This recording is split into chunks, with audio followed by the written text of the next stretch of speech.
Hai Tuan Muda Lovers. Kali ini Mince mau mengulas ringkasan cerita sinetron Terpaksa Menikahi Tuan Muda episode 143. Namun seperti biasa, sebelum Mince mulai ceritanya, klik dulu tombol like, share, subscribe dan lonceng notifikasinya. Biar kalian Mince doain selalu banyak duit dan hutangnya lunas semua. Amin. Sudah kan? Baiklah kalau sudah. Mince mulai ceritanya. Di episode kali ini diceritakan, jika David mau menjemput Amanda, David excited banget, sampai membawa bunga segala. Tiba-tiba Pak Ahmad telepon, meminta David mampir dulu ke yayasan karena yayasan mau memberikan sesuatu ke perusahaan Pak Abhimana. David jawab, baik Pak, saya akan segera ke sana. David pun mengakhiri panggilan dan langsung pergi. Di tempat lainnya, Reno dan Anna yang baru bangun tidur mau pergi sarapan. Namun si keong racunan itu tiba-tiba masuk kamar sambil langsung menatap tajam Anna. Kamu nggak datang bulan, kan? Anna gelengkan kepala. Belum, Mah. Si keong racun malah mendelik dan bilang, jangan bilang belum Don. Harusnya enggak. Terus susu sama suplemen yang saya kasih udah diminum belum? Reno jawab. Udah kok Mah kemarin. Si keong racun lalu tanya lagi. Terus yang sekarang? Anna jawab belum Mah. Aku kan baru bangun. Ini baru mau sarapan. Si keong racunan itu jadi kesal. Ya itu kan bisa diminum sebelum makan suplemennya. Udah, kamu minum dulu, buruhan. Anna dan Reno pun jadi saling tatap. Si keong racun karuan jadi makin kesal dan langsung bentak galak. Tunggu apa lagi? Ayo minum sekarang. Mau gak mau Anna pun akhirnya menuruti perintah mertuanya itu. Di tempat lainnya, Babang Gondrong sudah siap-siap berangkat kerja. Kinan mau bantuin pasangin dasi. Namun Babang Gondrong yang tidak ingin Kinanti kenapa-kenapa malah langsung ngomel. Udah, kamu duduk aja kenapa sih? Bed rest. Jangan banyak gerak dulu. Kinanti malah gelengkan kepala. Mas, saya kan cuma mau masangin Mas dasi Don, nggak capek kok. Babang Gondrong malah melotot. Kamu tuh ya kalau dibilangin, bantah melulu. Kinanti pun akhirnya diem. Sementara Babang Gondrong lalu kembali memakai dasinya sambil bilang. Udah, kamu istirahat aja, nggak usah nganter saya ke depan. Babang Gondrong pun pergi. Kinanti lalu memanggilnya. Babang Gondrong pun berhenti sambil noleh ke Kinanti. Ada apa lagi? Kinanti sambil senyum lalu jawab.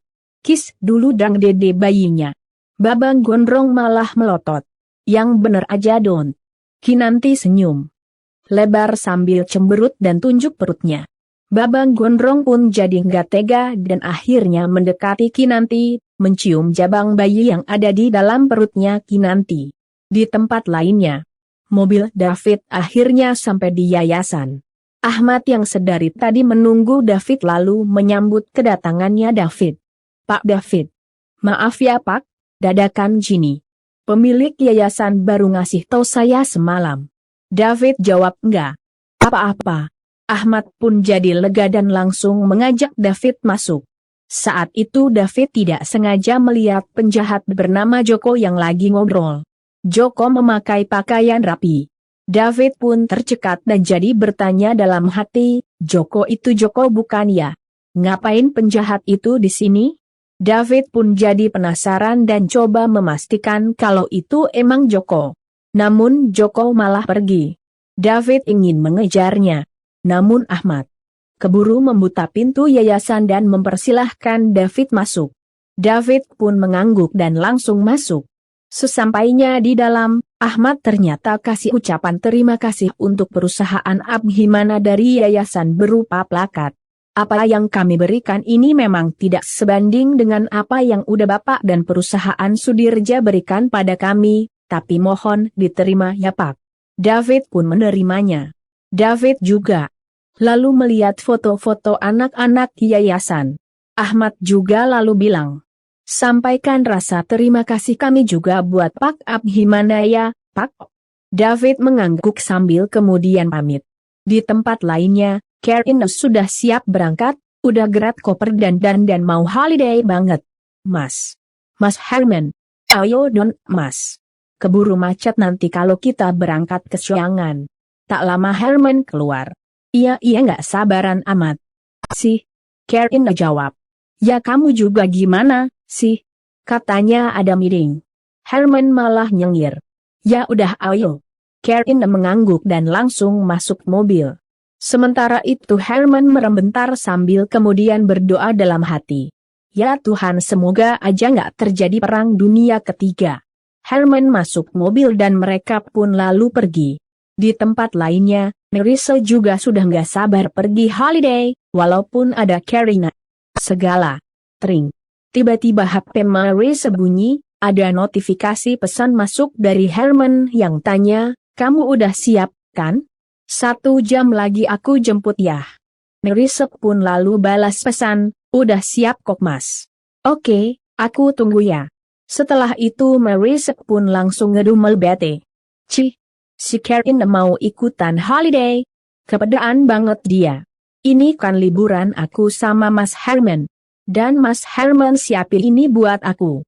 Sementara itu Kinanti yang ada di kamarnya lagi tiduran boring. Tak lama HP-nya bunyi, ada pesan chat dari David. Kinanti pun lalu melihatnya.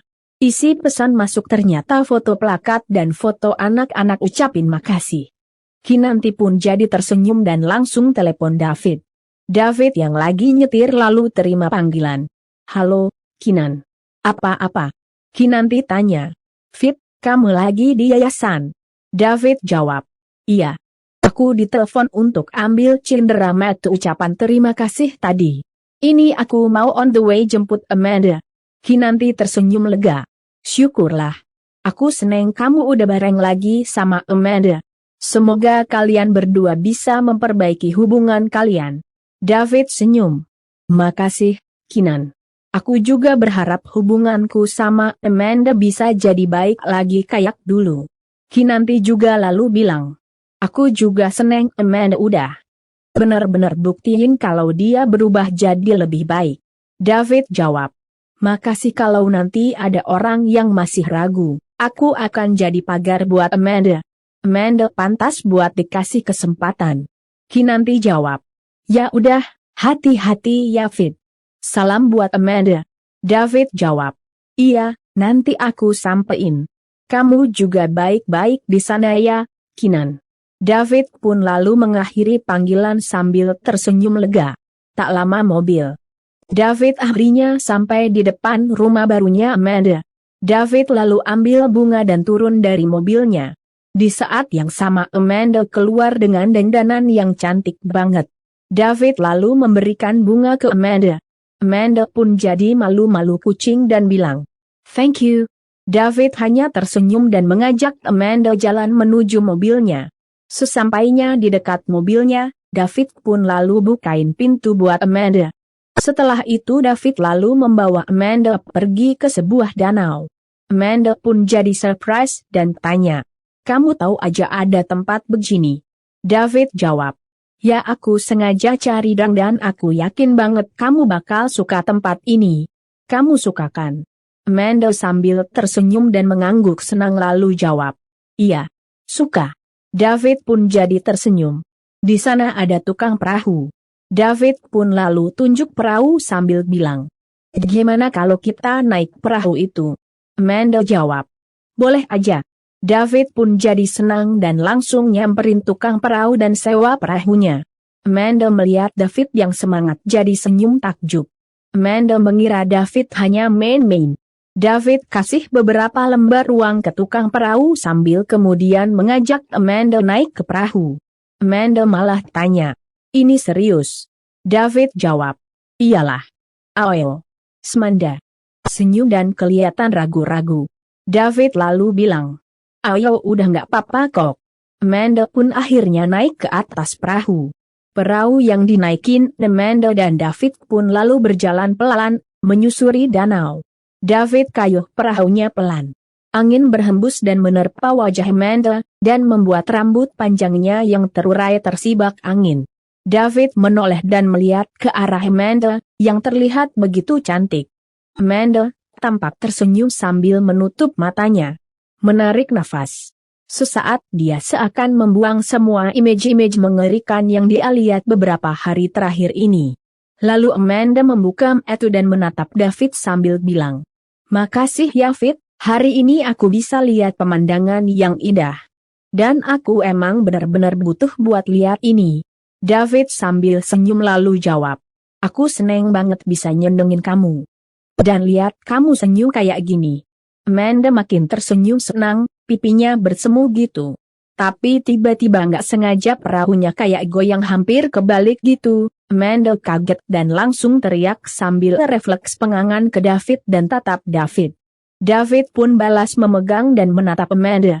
Amanda pun lalu bilang, "Nggak lucu banget kan kalau kita sampai kebalik ini?"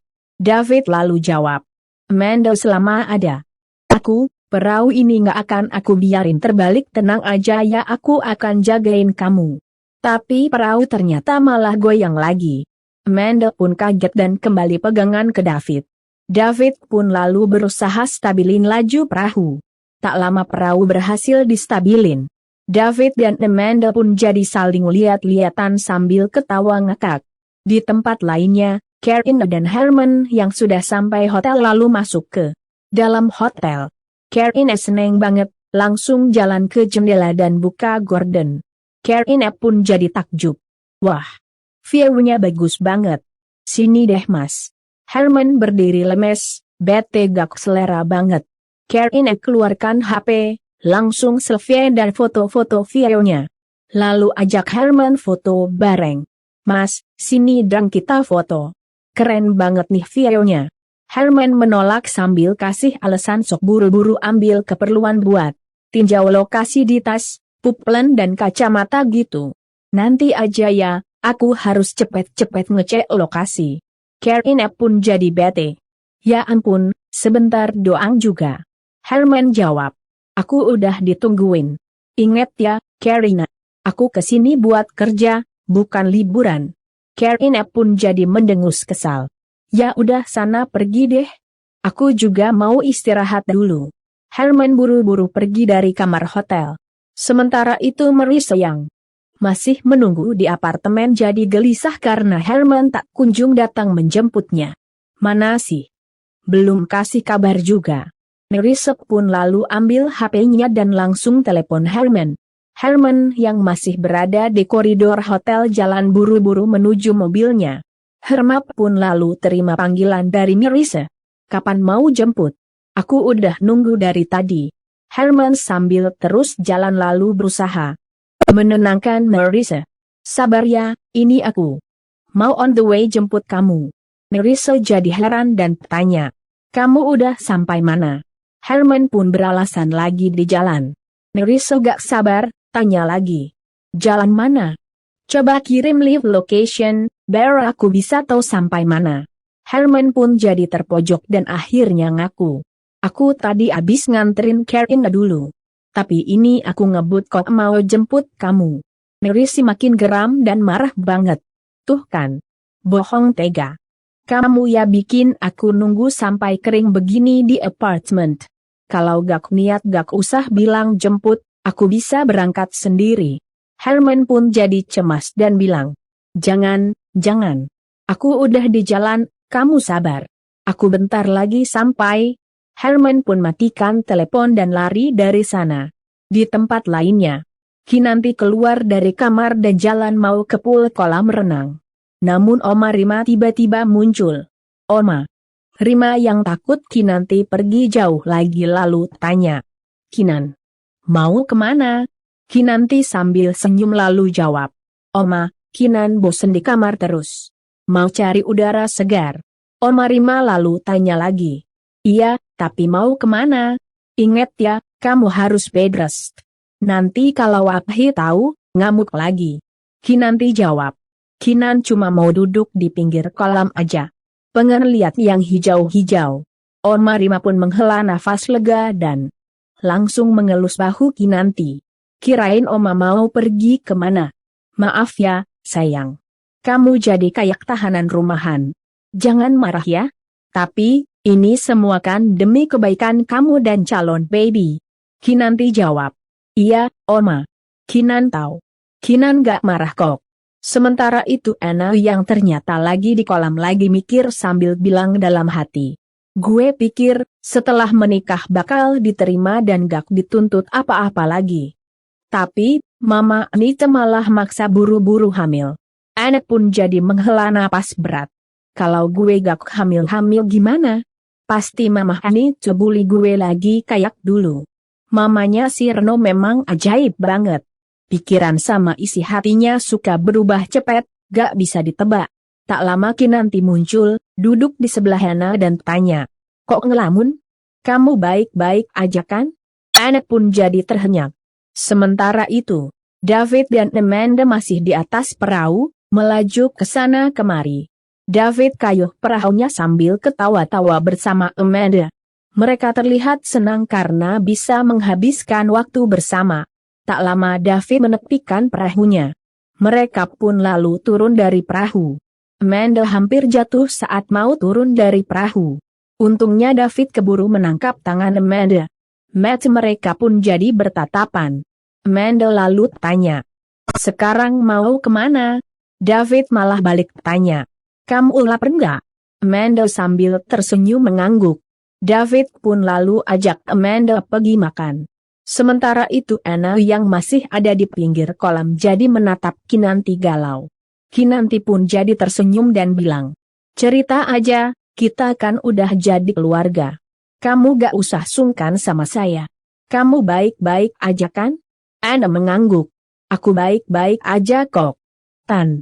Kinanti lega dan langsung mengucap syukur. Alhamdulillah. Oh iya. Sampai lupa kasih selamat. Selamat ya atas kehamilan kamu. Saya ikut seneng dengarnya. Ana yang emang belum hamil tentu saja kaget dan jadi salah tingkah. Sambil tersenyum kaku, Ana lalu menjawab ucapan Kinanti. Makasih. Selamat juga ya, Tante atas kehamilannya. Kinanti sambil senyum jawab. Makasih. Saya salut loh sama kamu. Dan Reno, baru nikah sebentar tapi udah dikasih titipan sama Allah. Berarti Allah percaya banget sama kalian. Ana cuma senyum asem, bingung mau jawab sebenarnya. Lalu Ana bicara dengan terbata ke Kinanti. Tante. Aku mau tanya boleh gak? Kinanti jawab. Tanya apa? Bilang aja. Kalau saya bisa jawab, saya akan jawab. Ana pun jadi mikir dan berkata dalam hati. Ngomong gaya? Tapi kalau sampai ke telinga orang Abhi gimana ya? Anak akhirnya mengurungkan niat dan bilang. Bukan apa-apa kok tante saya masuk dulu ya, mau ke toilet. Anak pun lalu buru-buru pergi. Kinanti tentu saja jadi heran melihat tingkah Anak. Anak kenapa ya? Sikapnya kok aneh. Sementara itu David dan Amanda akhirnya sampai di pinggir pantai. Di sana ada tempat makan. Mereka pun lalu memesan ikan bakar. Setelah ikan matang, David dan Amanda pun lalu makan bareng. David lalu mengarahkan tangannya ke Amanda, mau suapin. Amanda awalnya malu-malu, David senyum, Amanda senyum akhirnya mau menerima suapan David.